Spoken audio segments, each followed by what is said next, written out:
Charles Ryu, a 14-year-old kid in North Korea, is on a train right now. He's crammed in with workers trying to blend in. The train rattles forward, heading toward the border town of Haisan. If he makes it, he might never have to return. But if he's caught, it's back to forced labor, or worse. This is his only chance. But how did he get here? Let's go back. Charles was born to a Chinese father and a North Korean mother. When he was 5, his father abandoned them, leaving Charles and his mother to survive on their own. Life was already tough, but when Charles was 11, it became unbearable when his mother died of starvation. With no family left to support him, Charles lived with his aunt until his stepbrother, sent by his father, took him to China in 2008.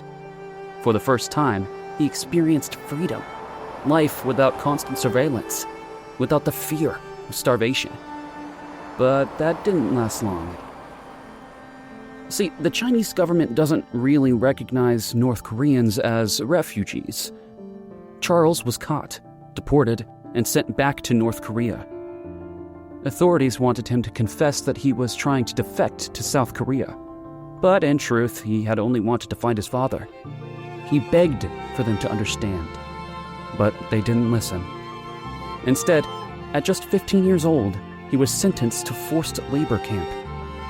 There, he was only given 150 kernels of corn a day. One morning, while marching to the worksite, he saw dried vomit on the road. Starving, he got on his hands and knees and picked up the undigested rice out of the vomit. He continued eating until the guards' beatings became too unbearable. After 8 months of relentless abuse, Charles was finally released because he was too weak to stand or lift his arm. He spent months regaining his strength before finding a job in a coal mine, where his only payment was rice. Working in the mine was no better than the labor camp. Cave-ins were common. He saw boys lose their limbs, their lives even. He watched a friend die, crushed beneath a coal cart that fell off the tracks. After a year of all this, Charles knew. If he stayed, he would either lose a limb or die. He had to escape. One morning, instead of walking into the mine, Charles ran. For the next 3 months, he hid from the police, waiting for the right moment to reach the border. Then, on a humid August day, lying low in the grass, he spotted a train slowing down.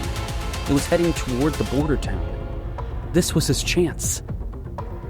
Blending into the crowd, he joined the boarding line. When a guard asked for his papers, he lied, saying his mother already had them and was on the train.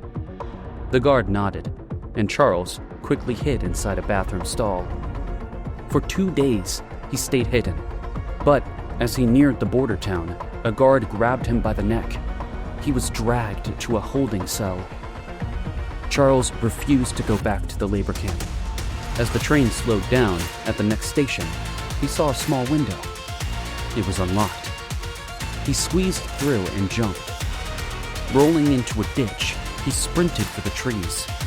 He ran for hours. Then, he boarded another train illegally. 2 days later, he finally arrived in the border town. He walked towards the river that divided North Korea and China and hid in the tall grass, waiting for nightfall.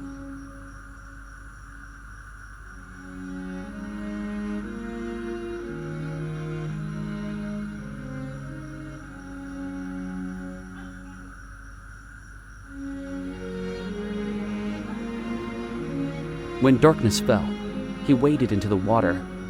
Halfway across, he slipped on a rock, and he let out a scream. Immediately, a floodlight hit his back. A guard shouted. "Come on!" He was given one last chance to turn back. But Charles knew there was no going back. Step by step, he moved forward. And then, he made it. He was in China. Making it to China wasn't the end of Charles's struggle. North Korean defectors aren't considered refugees there. If they get caught, they get sent back, and the punishment is brutal. Some are tortured, locked in prison camps, or even executed. It's not just Charles. Thousands of defectors are living and hiding, constantly scared of being caught. Many women are sold into forced marriages or human trafficking just to survive. And it's not just escapees who suffer. Inside North Korea, kids with potential are forced into cybercrime. The government finds kids who are good at math and science and trains them to become hackers. These young hackers don't have a choice. They're used to carry out cyber attacks that fund the regime. Instead of escaping, they're turned into tools for the dictatorship. One of the most dramatic defectors in recent history was Oh Chong-song, a North Korean soldier who escaped in November 2017. His story shows how desperate some are to flee, even when the chances of survival are slim. Oh was stationed in the Joint Security Area, or the JSA, at the Demilitarized Zone, also known as DMZ, the highly fortified border between North and South Korea. One afternoon, he made a split-second decision. He stole a military vehicle and sped toward the border. But before he could cross, the vehicle got stuck in a ditch. With no other option, he jumped out and sprinted toward the South Korean side, while his fellow North Korean soldiers opened fire on him.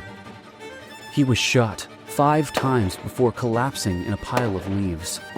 South Korean soldiers rushed to his aid, dragging him to safety. Doctors later found parasites in his stomach, a sign of the poor nutrition North Korean soldiers endure. Oh's escape was rare, because very few people defect from the DMZ. It is one of the most militarized borders in the world. Most defectors flee through China, since crossing the DMZ is almost impossible. The North Korean regime does everything in its power to stop people from escaping. While many think of the DMZ as the most secure border, it's actually the northern border with China where most defectors try to cross. Despite these extreme measures, some North Koreans still risk their lives to escape. Every year, fewer North Koreans successfully defect because the government keeps making it harder and harder for them to escape. Soldiers like Oh Chong-song risk death, while ordinary citizens must navigate deadly borders in high-tech surveillance. And for the children forced into cyber warfare, escape isn't even an option. They are trapped in a digital battlefield. For those who do make it out, like Charles Ryu, the journey is far from over.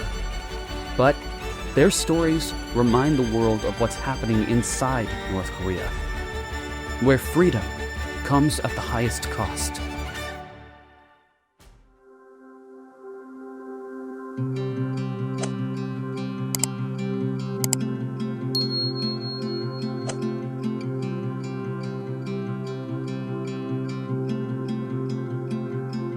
When forever comes tomorrow, what has been will always be.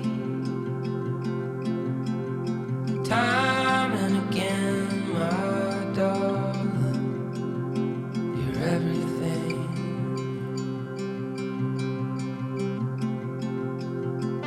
So let the words grow in the garden. Hear me now and know the truth. Hear the beating of my heart. It's always you.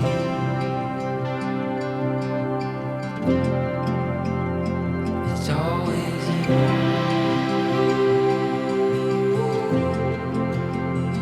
It's always you.